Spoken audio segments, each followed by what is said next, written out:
Hello friends, आज हम लोग देखेंगे हमारे सीआईबी एबीएम के मॉड्यूल सी का यूनिट 21 का एमसीक्यू का पार्ट 2। तो फ्रेंड्स, पार्ट 1 में हमने 25 तक क्वेश्चन सॉल्व किए थे। अभी हम 26 से स्टार्ट करेंगे। तो our question is which of the following was a teacher to adults? Jesus Christ, Socrates, Plato, all of the above. Friends, यहाँ पे जो ये तीनों हैं, तीनों ही हमारे टीचर्स टू एडल्ट्स हैं। तो हमारे 26 क्वेश्चन का आंसर होगा option D, all the above. Next question है whose work can be cited as the first instance of defining the perspective of adult learning in the 20th century? Friends, यहाँ जो लिनमैन है, लिनमैन ने 20th सेंचुरी में first definition जो है वो दिया था एडल्ट लर्निंग का। तो for question number 27 our answer is option C, Lindeman. As per Thorndike, थॉर्नडिक का मतलब बताया गया था फ्रेंड्स कि जैसे जैसे किसी पर्सन की एज जब ग्रो करेगी तो उसकी जो लर्निंग की स्पीड है वो जो है वो कम होती जाएगी, लेकिन उसके लर्निंग की जो पावर है वो कम नहीं होगी। तो for question number 28 our suitable answer is option B. Next question 29. Which set of following theories states that the learner is passive in the process of learning? Friends, हमने जो लर्निंग जो थ्योरीज थी वो हमने देखा था हमारे चैप्टर में। तो देखिए यहाँ पे जो है ये हमारे तीन थ्योरीज थे। पहला था मैकेनिस्टिक और बिहेवियरिस्टिक थ्योरीज, मैकेनिस्टिक को ही हम लोग बिहेवियरिस्ट कहते हैं। और दूसरा था कॉग्निटिव थ्योरी, तीसरा था ऑर्गेनिज्मिक और ह्यूमैनिस्टिक थ्योरीज। तो मैकेनिस्टिक थ्योरीज में हमारा क्या था कि learner is passive in the process of learning. Cognitive theory में था equated man with his brain based on the proposition that one things that distinguishes human being from other living things. मतलब humans के पास brain होते हैं, they are capable of critical thinking and problem solving. Next था हमारा organismic और humanistic theories. यहाँ पे क्या था कि learning occurs only when learners have the freedom to learn. तो यही हमारे तीन थ्योरीज थे। तो देखिए इसके ऊपर हमारा ये क्वेश्चन है कि which set of the following theories state that the learner is passive. तो लर्नर इज पैसिव किसमें था हमारा, मैकेनिस्टिक थ्योरीज या बिहेवियरिस्टिक थ्योरी। मैकेनिस्टिक थ्योरी को हम लोग बिहेवियरिस्टिक थ्योरी भी कहते हैं और ऑर्गेनिज्मिक थ्योरी को हम लोग ह्यूमैनिस्टिक थ्योरी कहते हैं। Next question, which of the following theories equate man with his brain. Friend, हमने देखा equate man with his brain जो है वो किस थ्योरी में आता है, that is in cognitive theory. तो for question number 30 our answer is option B, cognitive theory. Next question है learning occurs when learner have the freedom to learn what is particularly relevant to their personal life situation. तो ये friend हमने देखा है कि किसी भी learner को लर्निंग का फ्रीडम जो है वो उसके ऑर्गेनिज्मिक थ्योरी में मिलता है। तो for question number 31 our option right answer is option C, organismic theories. Next question है all organizations including bank conduct training to enhance.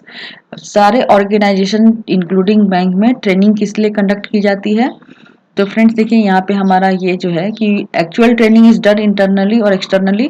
Organisation have to follow certain logical process for enhancing knowledge, skills and attitude of their personal. तो यही हमारा इस question में बोल रहा है। तो यहाँ पे हमारा जो सुटेबल आंसर होगा that is option D, knowledge, attitude and skills of their staff. तो ट्रेनिंग से क्या क्या हम लोग इनहेंस करते हैं अपने स्टाफ का, नॉलेज, एटीट्यूड और स्किल्स। नेक्स्ट क्वेश्चन है which of the following order is correct regarding training process to be followed by an organisation including a bank. Friends, हमारे प्रीवियस स्लाइड में देखिए यहाँ पे स्टेप 5 दिए हुए हैं, किसी भी ट्रेनिंग को हम लोगों को कैसे कैसे कंडक्ट करना है, उसके क्या क्या प्रोसेस हैं। तो स्टेप 1 में है कि पहले हमको ट्रेनिंग नीड एनालिसिस में देखना है और ट्रेनिंग नीड्स को आइडेंटिफाई करना है। उसके बाद हमें एक ट्रेनिंग प्लान प्रिपेयर करना होगा। उसके बाद ट्रेनिंग कंडक्ट करना होगा जिसमें कि हमारा डिजाइनिंग ऑफ ट्रेनिंग प्रोग्राम, उसका time, duration, target group, sequence, input, methodology क्या होना है वो देखना है। देन स्टेप 4 में हमें अपने ट्रेनिंग को इवेलुएट करना है कि हमारा ओवरऑल जो ट्रेनिंग है वो सक्सेस हुआ है कि नहीं हुआ है। और स्टेप 5 जो है हमारा selection and development of trainers है। तो यही हमारे इस क्वेश्चन में है। तो इसमें देखिए हमारा जो सुटेबल आंसर है दैट इज आंसर बी। सबसे पहले हमें ट्रेनिंग नीड्स एनालिसिस करनी है और ट्रेनिंग नीड्स को आइडेंटिफाई करना है। उसके बाद हमें प्रिपरेशन ऑफ ट्रेनिंग प्लान करनी है, then execution of training program, then evaluation of training program. और इसमें एक लास्ट भी है friend, step 5 that is selection and development of trainers. तो our correct answer is option B. Next question है the training needs can be identified by an organization on the basis of. अब training needs कैसे identify करेंगे? Performance appraisal, productivity norms fixed by organization, larger rejects for the job done by employ and inspection report. तो friends ये जो चारों ही चीजें हैं ये हमें आइडेंटिफाई करने में हेल्प करती हैं कि ट्रेनिंग की नीड है या नहीं है। तो for question number 34 our answer is option A 1 to 4 all. हमें परफॉर्मेंस अप्रेजल भी देखना है, प्रोडक्टिविटी नॉर्म्स भी देखनी है जो ऑर्गेनाइजेशन ने फिक्स किया है, और अगर कोई लार्जर रिजेक्ट हो रहा है किसी भी जॉब डन बाय एम्प्लॉयज का, जो एम्प्लॉय काम कर रहे हैं और उसमें रिजेक्शन मिल रहा है, तो हमें ये भी देखना होगा कि आखिर रिजेक्शन क्यों हो रहा है। और देन लास्ट है इंस्पेक्शन रिपोर्ट्स। इंस्पेक्शन रिपोर्ट्स से भी हमें पता चलता है कि वहाँ पे क्या क्या नीड है, क्या क्या हमें करने की जरूरत है।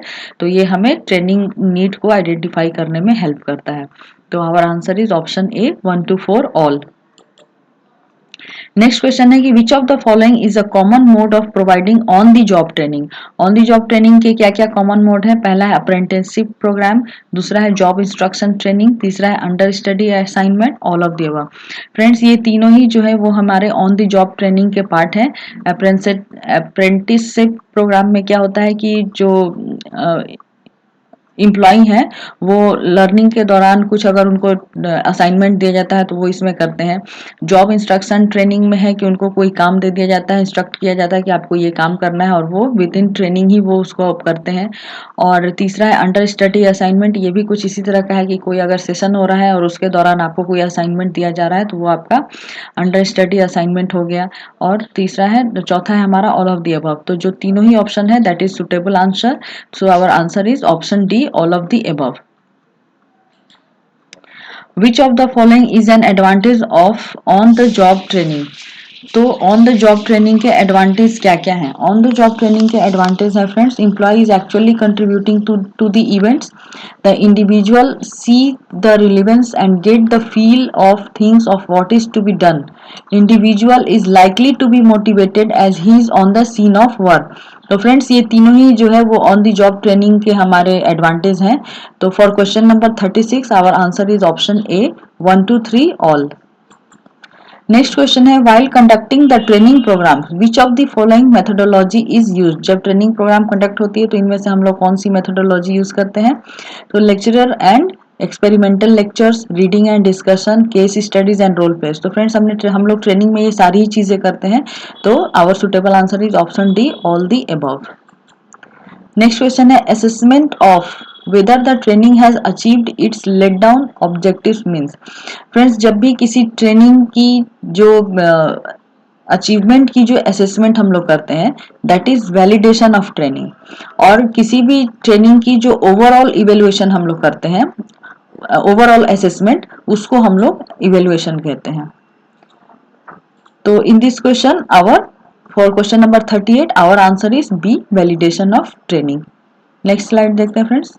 Question number 39 dash means the measurement of the total effect of the training program. देखिए यहाँ पे टोटल इफेक्ट पूछ रहा है, तो टोटल इफेक्ट जब भी होगा तो that is evaluation of training program. तो here our answer is option A evaluation of training programme.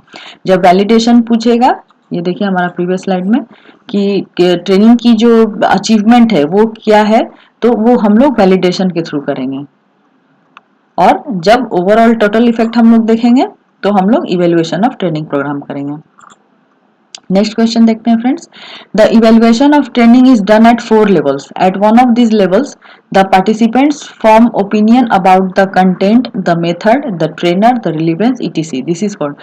Friends किसी भी ट्रेनिंग की जो इवेल्युएशन है वो हम लोग 4 लेवल पे करते हैं। हम लोग चैप्टर में भी देखा था, देखिए यहाँ पे है, ये जो है हमारा 4 लेवल है इवेल्युएशन ऑफ ट्रेनिंग के। तो पहला है रिएक्शन लेवल, जहाँ पे कि पार्टिसिपेंट्स जो होते हैं वो अपने ओपिनियन देते हैं कंटेंट्स के ऊपर, तो ये मेनली जो है रिएक्शन ऑफ ट्रेनीज के ऊपर बेस्ड होता है। और दूसरा जो हमारा था दैट इज लर्निंग लेवल, कि trainee learn knowledge, skills and attitude about the subject matter which are acceptable for translating into behaviour. तो उन्होंने जो सीखा उसको उनको अपने बिहेवियर में ट्रांसलेट करना है, जो भी नॉलेज, स्किल, एटीट्यूड आपने सीखा, तो उसको हम लोग लर्निंग लेवल पे कहते हैं।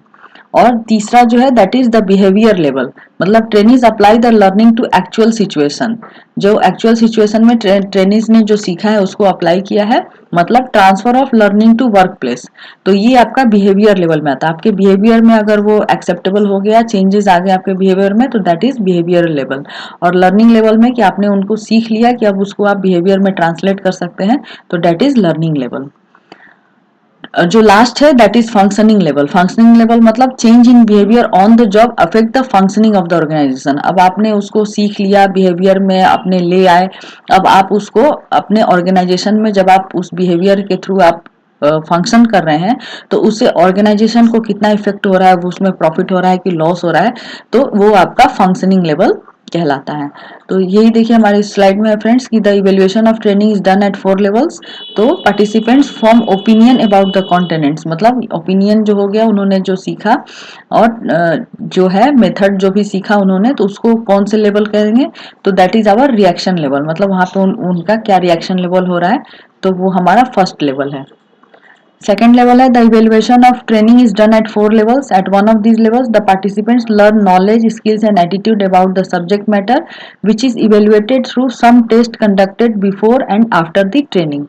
तो अब यहाँ पे क्या है कि इवेल्युएशन ऑफ ट्रेनिंग जो है वो हम लोग पार्टिसिपेंट्स ने सीख लिया, उनके नॉलेज, स्किल्स एंड एटीट्यूड, जो कि हमने देखा ट्रेनिंग में हम लोग सीखते हैं किसी भी सब्जेक्ट मैटर के ऊपर, तो वहाँ पे कुछ टेस्ट कंडक्ट किए जाते हैं ट्रेनिंग के पहले और ट्रेनिंग के बाद में। तो इस लेवल को हम लोग क्या कहते हैं, तो ये जो लेवल है friends that is learning level की जो हमारे जो ट्रेनीज हैं उन्होंने क्या सीखा क्या नहीं सीखा उसको हम लोग लर्निंग लेवल में देखेंगे। और नेक्स्ट जो है when the trainees apply the learning to actual work situation।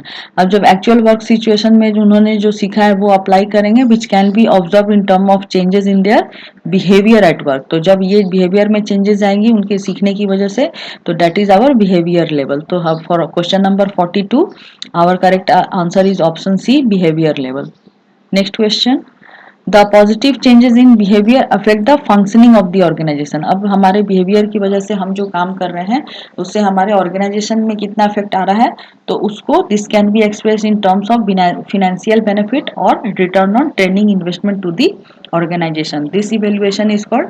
तो इस तरह के इवेल्युएशन को हम लोग क्या कहेंगे, हम लोग इसको फंक्शनिंग लेवल कहेंगे। तो ये 4 क्वेश्चन फ्रेंड्स हमारे फंक्शन लेवल के ऊपर थे, इनमें से कोई भी एक जो है वो एग्जाम में पूछ सकता है, तो आप लोग को वहाँ कंफ्यूज नहीं होना है, इसको मैंने काफ़ी अच्छे से एक्सप्लेन कर दिया है। तो चलिए नेक्स्ट क्वेश्चन देखते हैं हम लोग। The trainer in A bank should be, किसी भी बैंक का ट्रेनर कैसा होना चाहिए, practicing managers only, operational people only, specialist recruited as core faculty only, a mix of practicing manager, operational people and specialist recruited as core faculty। तो friends ये तीनों में से कोई भी हो सकता है, हमारा प्रैक्टिसिंग मैनेजर भी हो सकता है, ऑपरेशनल पीपल भी हो सकते हैं और specialist recruited as core faculty भी हो सकते हैं। Next, while communicating in a classroom, the actual work situation can be related by which of the following group of trainers।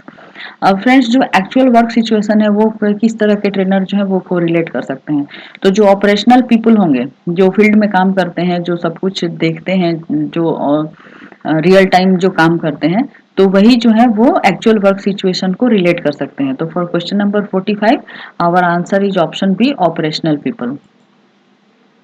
Next, state which of the following is not matched. Employee in any organization can learn anything which they want for their development. Yes, this is a true statement. Employee should be trained because employee like to learn new things. Yes, this is also a true statement.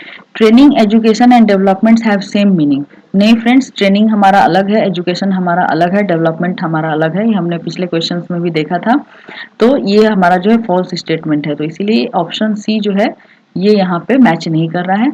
Learning takes place if there is some motivation to learn, हाँ ये भी बिल्कुल सही है कि अगर motivation हो तो वहाँ पे लोग सीख सकते हैं। तो for question number 46 our answer is option सी।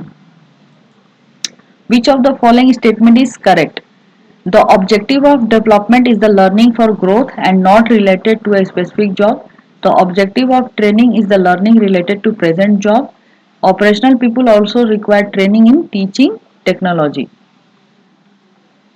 तो फ्रेंड्स यहाँ पे जो है ये तीनों ही चीज़ सही है, डेवलपमेंट जो है वो learning for growth and not related to specific job होता है, और यहाँ पे जो है ऑब्जेक्टिव ऑफ ट्रेनिंग जो है वो learning related to present job, ये भी सही है। Operational people also require training in teaching technology, ये भी बिल्कुल सही है। तो हमारा 47 नंबर क्वेश्चन के लिए आंसर जो है वो डी होगा, ऑल दी एबव।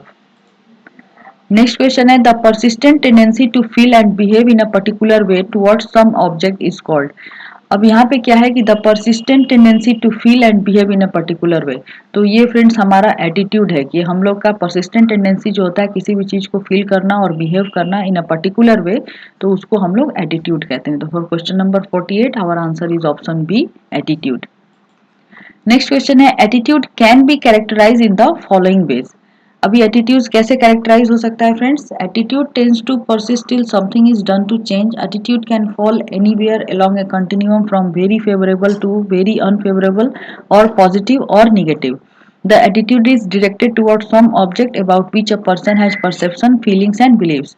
तो ये देखिए फ्रेंड्स, यहाँ पे हमारा एटीट्यूड का डिफिनीशन था। तो यहाँ पे क्या था? persistent tendency to feel and behave in a particular way towards some object.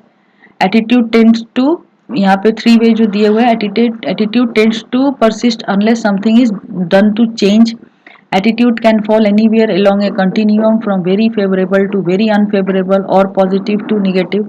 और थर्ड है हमारा direct towards some objects about which a person has perception, feelings and beliefs.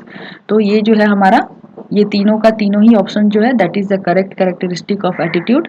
तो for 49 question number our answer is option D, all the above. अब next question है friends कि attitude has 3 basic components. हमने हमारे session में देखा था attitude के 3 बेसिक कंपोनेंट्स होते हैं, that is emotional, informational and behavioural. तो for question number 50 our answer is option A, emotional, informational and behavioural. Next question है which of the following component of attitude involve the feeling of an employee और their affect positive, neutral और negative about an object. तो friends जहां भी feeling है तो feeling जो है वो हमारे इमोशन को डिनोट करता है, तो यहाँ पे जो है हमारा कंपोनेंट ऑफ एटीट्यूड इमोशनल होगा।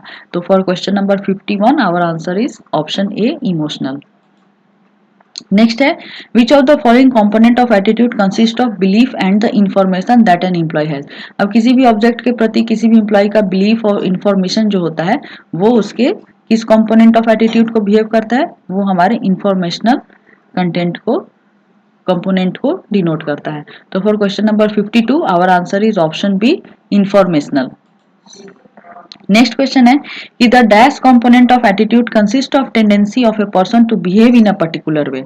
अब यहाँ पे बिहेविंग की बात हो रही है कि किसी भी कंपोनेंट जो कि एटीट्यूड के टेंडेंसी ऑफ बिहेवियर को डिनोट करता है, तो वो होगा फ्रेंड्स हमारा बिहेवियरल कंपोनेंट। तो for question number 53 our answer is option C, behavioural. Next question है कि which of the following function is served by the attitudes. तो पहला है the adjustment function, ego defensive function, the value expression function and the knowledge function. तो friends ये चारों ही जो है वो हमारे एटीट्यूड के फंक्शन है, हमने अपने सेशन में भी देखा था। तो for 54 our answer is option A, 1 to 4 all, adjustment, ego defensive, value expression और नॉलेज फंक्शन। नेक्स्ट क्वेश्चन देखते हैं friends. A newly joined officer in the branch very often asks for minute details of a particular workflow. The in charge find its offending as part of the function served by the attitude. अब एक new joinee है, वो branch में अगर आया है काम करने के लिए, उसको कोई दे रहा है उसके सुपीरियर, तो वो उनसे उसके डिटेल्स मांगता है। तो इंचार्ज को ये ऑफेंडिंग लगता है, तो ये उसके किस तरीके के एटीट्यूड को दिखा रहा है? तो फ्रेंड्स यहाँ पे जो है उसका इंचार्ज का ईगो डिफेंसिव फंक्शन जो है वो शो हो रहा है, क्योंकि वो अपने ईगो को यहाँ पे डिफेंड करने की कोशिश कर रहा है। तो for question number 55 our answer is the ego defensive function. Next question है, a branch manager who believes in work ethics tends to voice his attitude towards a particular individual और work practices as a means to reflect his this value as part of the function served by the attitude it falls under.